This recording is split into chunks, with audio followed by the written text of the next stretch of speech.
संसद सत्र के पहले दिन नोटबंदी को लेकर घिरी मोदी सरकार। विपक्ष ने राज्यसभा में चर्चा के दौरान हंगामा किया। कांग्रेस ने मोदी सरकार पर लगाए नोटबंदी के फैसले को लीक करने के आरोप। कहा बीजेपी और इसके दोस्तों को जानकारी थी। उसको बना दिया काले धन का व्यापारी, उसको बना दिया अपराधी और खुद लेके चौपट हो गए। उन लोगों की कोई सूची नहीं है। जब सूची निकलेगी तो हिंदुस्तान का सबसे बड़ा स्कैम काले धन को दूर करने के नाम पे सामने आएगा। राज्यसभा में सरकार ने कांग्रेस के आरोपों को खारिज किया। बोले फैसले की नहीं थी किसी को जानकारी, तभी लोगों को हो रही है असुविधा। पहली बार मुझे लगता है इस देश में ईमानदार का सम्मान हुआ है और बेईमान का नुकसान हुआ। नोटबंदी को लेकर राज्यसभा में मायावती का केंद्र पर हमला। बोली बिना तैयारी के लिया गया फैसला, लोगों को हो रही है परेशानी। नोटबंदी को लेकर सरकार पर जेडीयू ने भी साधा निशाना। शरद यादव बोले ईमानदारों को लाइन में खड़ा कर दिया गया। पूरा देश आपने लाइन में लगा दिया। किसको लाइन में लगाया? जो ईमान वाले लोग। संसद में लेफ्ट नेता सीताराम येचुरी ने बयां किया अपना दर्द। बोले पॉकेट में रखा हुआ है 2000 का नोट, बाजार में कोई खुला नहीं दे रहा। समाजवादी पार्टी की ओर से रामगोपाल यादव ने नोटबंदी पर की चर्चा। सरकार को बताया किसानों की परेशानी। संसद में कांग्रेस नेता प्रमोद तिवारी का विवादित बयान। कहा किसी सभ्य देश के प्रधानमंत्री ने नहीं लिया ऐसा फैसला। विपक्ष के हमलों के बाद राज्यसभा में सरकार का जवाब। वेंकैया नायडू ने नोटबंदी के फैसले को ठहराया काले धन के खिलाफ युद्ध। राज्यसभा में कांग्रेस के हमले पर सरकार का पलटवार। वेंकैया नायडू बोले तय कीजिए स्मगलर का साथ देंगे या कड़े फैसले का। कल राज्यसभा में जारी रहेगी नोटबंदी पर चर्चा। कांग्रेस ने की प्रधानमंत्री मोदी की मौजूदगी की मांग। कम से कम जो बड़ी पार्टीज हैं 6-7, तो आज के दिन तो सदन में बैठे और उनकी भावनाएं सुने, ये मेरी मांग है माननीय। कल लोकसभा में भी हो सकती है नोटबंदी को लेकर चर्चा। कांग्रेस उपाध्यक्ष राहुल गांधी भी ले सकते हैं हिस्सा। सरकार को घेरने के लिए कांग्रेस ने तैयार की रणनीति। सूत्रों के मुताबिक सोनिया ने दिए लोगों की मुश्किलों को धारदार तरीके से उठाने के निर्देश। नोटबंदी को लेकर राष्ट्रपति से मिला विरोधियों का मोर्चा। सीएम ममता बनर्जी ने की अगुवाई। नोटबंदी के खिलाफ ममता के मोर्चे में शिवसेना भी हुई शामिल। आम आदमी पार्टी और नेशनल कॉन्फ्रेंस के नेता भी शामिल थे। विजय माल्या को लेकर विपक्ष के आरोपों पर वित्त मंत्री अरुण जेटली की सफाई। संसद में बोले माफ नहीं किया गया है कर्ज। काले धन को लेकर अपने बयान पर अखिलेश यादव ने दी सफाई। कहा तोड़ मरोड़ कर पेश की गई उनकी टिप्पणी। मंगलवार को अखिलेश यादव के बयान पर मचा था बवाल। यूपी के सीएम ने कहा था मंदी के दौर में अर्थव्यवस्था को बचाने के काम आता है काला धन। नोटबंदी के बाद सिद्धिविनायक मंदिर के दान में करीब 70% का इजाफा। लोगों ने बड़ी तादाद में दान किए 500 और 1000 के नोट। सिद्धिविनायक मंदिर को अमूमन हर हफ्ते 35 से 40 लाख रुपए मिलते हैं दान। नोटबंदी के बाद दान पात्र से निकले 60 लाख रुपए। सेविंग खाते में 2.5 लाख से ज्यादा नोट जमा कराने वालों पर सरकार की नजर। बैंक और पोस्ट ऑफिसों को आयकर विभाग को देने होंगे आंकड़े। करंट अकाउंट में 12.5 लाख से ज्यादा जमा कराने वालों पर होगी सरकार की नजर। आयकर विभाग को आंकड़े भेजेंगे बैंक। काले धन पर जुगाड़ तंत्र के खिलाफ मुहिम के लिए पीएम ने की इंडिया टुडे ग्रुप की तारीफ। ब्लैक मनी को सफेद बनाने वालों के खिलाफ स्टिंग की सराहना। नोएडा में 3 बिल्डरों को इनकम टैक्स विभाग ने थमाया नोटिस। पुराने नोट लेकर नए फ्लैट बुक करने का आरोप। नए नोटों को लेकर जारी है लोगों की परेशानी। बैंकों के बाहर दिखी लंबी कतार। एटीएम्स के बाहर भी बड़ा हुजूम। नए नोट के लिए संसद परिसर के बैंक के एटीएम में भी लंबी लाइन। कुछ सांसदों ने भी बदलवाए पुराने नोट। मुंबई के वकोला में एटीएम की लाइन में लगे राहुल गांधी। कांग्रेस उपाध्यक्ष ने लोगों से जानी परेशानी। बैंकों में नोट बदलवाने वाले लोगों की उंगलियों पर लगाई जा रही है स्याही। भीड़ पर रोक के लिए सरकार ने फैसला लिया है। दिल्ली में डाक विभाग की अनूठी मुहिम। आरएमएल अस्पताल में भर्ती मरीजों को जीपीओ के कर्मचारियों ने वार्ड में पहुंचकर बांटे नोट। डाक विभाग की पहल पर मरीजों के रिश्तेदारों पर लौटी रौनक। दवाओं के लिए नकदी की दरकार। पुरुलिया में मेन पोस्ट ऑफिस की अनोखी पहल। अलग से किए सरकारी अस्पताल में भर्ती मरीजों के पुराने नोट बदलवाने के इंतजाम। असम के उदालगुड़ी जिले में नोट बदलवाने पहुंचे लोगों को सेना की मदद। लाइन में बांटे चाय बिस्किट। भोपाल में लोगों के लिए मुसीबत बने 2000 के नए नोट। खुले कराने में आ रही है बहुत दिक्कत। नोटबंदी की वजह से बढ़ रहा है मौत का आंकड़ा। दिल्ली के खजूरी खास इलाके में बैंक की लाइन में लगे शख्स की हार्ट अटैक से मौत। असम के तिनसुकिया में संदिग्ध नक्सलियों ने किया कैश वैन पर हमला। 1 की मौत, 2 घायल। झारखंड के लोहरदग्गा में गांव वाले और बच्चे जमा करा रहे हैं 50,000 से 2 लाख रुपए। नक्सलियों पर पैसे बदलवाने के लिए ग्रामीणों के इस्तेमाल का शक। झारखंड के गोड्डा में नोटबंदी ने ली 4 साल के मासूम की जान। पुराने नोटों की वजह से डॉक्टरों ने इलाज से इनकार किया।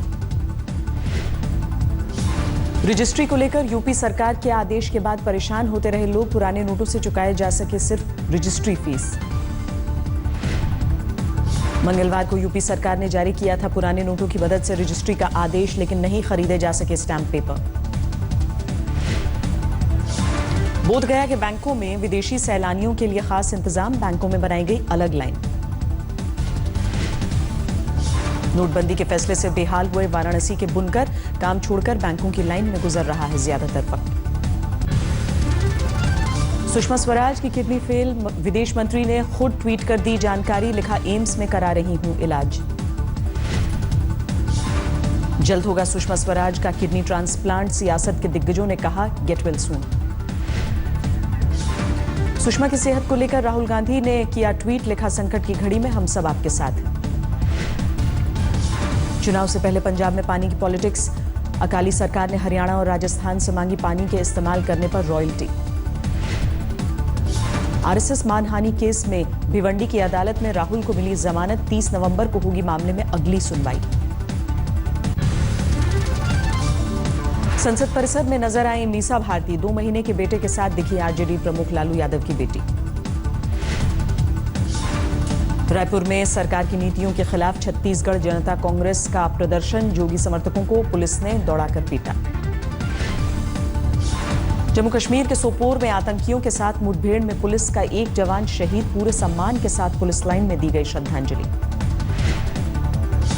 शहीद गुरनाम सिंह के परिजनों से मिले फिल्म अभिनेता नाना पाटेकर। पाकिस्तानी फायरिंग में शहीद हुए थे बीएसएफ के जवान। राजस्थान एटीएस को बड़ी कामयाबी। सीकर से धरा गया आईसिस का संदिग्ध। बगदादी ब्रिगेड के लिए फाइनेंस का काम करता था जमीर अहमद। जेएनयू के लापता छात्र नजीब अहमद का पता बताने वाले को अब 2 की जगह 5 लाख इनाम देगी पुलिस। क्राइम ब्रांच के जिम्मे है मामले की जांच। दिल्ली में दिल दहलाने वाली वारदात। एक शख्स ने गला दबाकर की अपने 2 बेटों की हत्या। पत्नी की मौत के बाद डिप्रेशन में था। बेटों की हत्या करने वाला मुकेश 15 और 8 साल के थे दोनों बेटे। करनाल में बीजेपी विधायक की तेज रफ्तार गाड़ी से महिला की मौत। हादसे के बाद गनर के साथ भाग निकले घनश्याम सर्राफ। करनाल में हाईवे पर महिला की मौत के बाद बवाल। नाराज लोगों ने जाम लगाया। गाड़ी में तोड़फोड़ की कोशिश।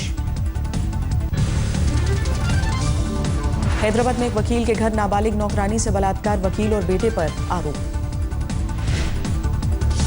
राजस्थान के 12 में 9वीं क्लास की छात्रा से बलात्कार। स्कूल के टीचर पर आरोप। पुलिस ने दबोचा। करनाल में मातम में बदला शादी का जश्न। साध्वी देवा ठाकुर के सुरक्षा गार्ड्स की ओर से हुई फायरिंग में 1 की मौत, 4 घायल। राजस्थान के सिरोही में जीप और ट्रेलर की टक्कर। भीषण हादसे में 5 की मौत, 4 घायल। यूपी के बागपत में शादी समारोह में डीजे को लेकर 2 गुटों में भिड़ंत। मेरठ बडौत हाईवे पर देर तक होती रही पत्थरबाजी। मध्य प्रदेश के सागर में ड्यूटी पर तैनात सेना के जवान ने गोली मारकर की खुदकुशी। आंध्र प्रदेश के रहने वाले थे यूआर गोपाल। पटना के पीएमसीएच में सीनियर और जूनियर के बीच हाथापाई। अस्पताल कैंपस में खूब चले घूंसे। दिल्ली के मयूर विहार में बीच सड़क धू कर जली कार, किसी के हताहत होने की खबर नहीं। हैदराबाद में बैंक में 50 लाख की लूट, नोटबंदी के बाद कैश जमा कराने पहुंचा था कारोबारी। राजस्थान के कोटा में डॉक्टरों का प्रदर्शन, लाइसेंस राज खत्म करने की मांग को लेकर डीएम दफ्तर के बाहर लगाया जाम। आउटसोर्सिंग इंडस्ट्री पर वैश्विक मंदी के असर से इस साल आईटी सेक्टर की ग्रोथ धीमी रहने के आसार, नास्कॉम ने जताया 8 से 10% बढ़ोतरी का अनुमान। इनकम टैक्स रेड के बाद लगातार छठे रोज बंद रही राजधानी में ज्वेलरी शॉप्स, काले धन के बदले सोना बेचने के बाद हुई थी रेड। देश की जीडीपी में 2% का योगदान करने वाले स्टील सेक्टर के एनपीए 1,15,000 करोड़ के स्तर पर पहुंचे, सरकार ने संसद में जानकारी दी। मामूली बदलाव के साथ बंद हुआ शेयर बाजार, सेंसेक्स 6 अंकों की गिरावट के साथ 26,298 पर बंद। ऑनलाइन शॉपिंग पर नोटबंदी का असर, कैश ऑन डिलीवरी में 30% तक की गिरावट। जेट एयरवेज में विंटर सेल की शुरुआत, 4 दिनों में 1,100 रुपए में मिलेगा हवाई टिकट। क्लाउड सर्विसेज के लिए सरकार ने चुनी 11 कंपनियां, बीएसएनएल समेत आईबीएम और माइक्रोसॉफ्ट भी शामिल। कल से विशाखापट्टनम में शुरू हो रहा है इंग्लैंड के साथ भारत का दूसरा टेस्ट। टीम इंडिया ने प्रैक्टिस के दौरान खूब पसीना बहाया। दूसरे टेस्ट से पहले कप्तान कोहली ने भरी हुंकार, कहा अपनी ताकत पर खेलेंगे, फिरकी गेंदबाजों को मदद मिलने की जताई उम्मीद। फिट होने के बाद इंग्लैंड के खिलाफ दूसरे टेस्ट के लिए सलामी बल्लेबाज केएल राहुल की टीम में वापसी, गौतम गंभीर पर लटकी तलवार। डीटीसी बसों में सीसीटीवी लगाने की शुरुआत, एलसीडी टीवी के मनोरंजन भी कर सकेंगे मुसाफिर। बोधगया पहुंची विश्व मैत्री अभियान की कार रैली, हिस्सा ले रही है 3 देशों की 58 सदस्यों वाली 20 टीम। राजस्थान जुडिशियल सर्विस में बेटियों ने लहराया परचम, बीकानेर की अनुभूति ने हासिल किया पहला रैंक। शीतकाल के लिए बंद हुए बद्रीनाथ धाम के कपाट, आखिरी पूजा में मौजूद रहे उत्तराखंड के सीएम हरीश रावत। अंग्रेजी में प्रोफिशिएंसी रैंकिंग में 2 पायदान नीचे गिरा भारत, चीन की रैंकिंग में 8 पायदानों की सुधार। ट्रंप के संभावित कैबिनेट में दावेदारों के बीच तनाव की खबर, लेकिन अमेरिका के निर्वाचित राष्ट्रपति ने ट्वीट करके खबरों को किया खारिज। कैबिनेट सदस्यों और दूसरे पदों के दावेदारों पर लगातार चर्चा कर रहे हैं डोनाल्ड ट्रंप। भारतीय अमेरिकी बॉबी जिंदल को भी मिल सकता है अहम पद। नेपाल दौरे पर जा सकते हैं चीन के राष्ट्रपति, नेपाली प्रधानमंत्री प्रचंड ने चीनी राजदूत से शी जिनपिंग के प्रस्तावित दौरे पर की चर्चा। बेल्जियम की राजधानी ब्रसल्स में सड़कों पर उतरे सेना के जवान, पेंशन स्कीम को लेकर सरकार के खिलाफ नाराजगी। चीन के सनवे में जीता सबसे तेज सुपर कंप्यूटर का खिताब, दुनिया के 500 सुपर कंप्यूटर्स में हासिल किया पहला रैंक।